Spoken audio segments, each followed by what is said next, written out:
Then I will move into the more physical assessment. So I start with palpating the TMJ, which means I'm just gonna have my fingers on either side of your jaw. I'm gonna be standing behind you, getting you to open and close. When I'm doing that, I'm feeling for a few different things. The number one thing that I'm feeling for is what's called a TMJ delay.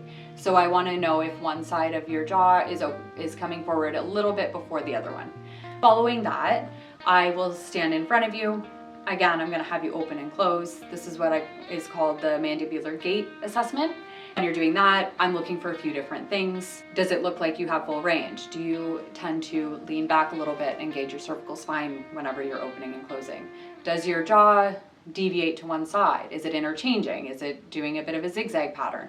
These things all tell me what could be happening in that TMJ. Moving on from that, I get my stethoscope out. I have a listen to both sides.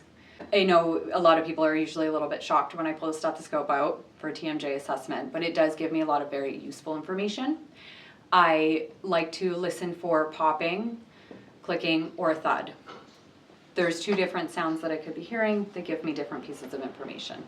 The other thing that I'm listening for is any kind of like cracking, what we call crepitus, which could be indication of any kind of adhesions in the joint capsule itself. Moving on from that, I will do an assessment of your range of motion. And I'm gauging range of motion for mandibular depression. I use one of these handy tools, and this just measures what your range of motion is. So this little notch goes in your bottom teeth, and then I have you open, and I can measure really quickly how far your range of motion extends to.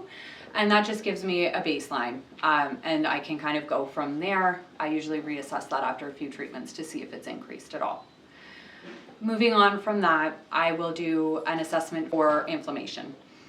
The reason why I do that is because if there is any inflammation within the joint capsule, it just makes treatment a little bit different. I have to modify a couple of things just to make sure that I keep it safe and pain-free.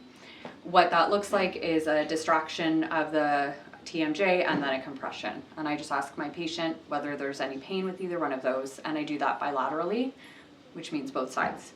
Following that, I will include anything else that I feel is necessary throughout the assessment.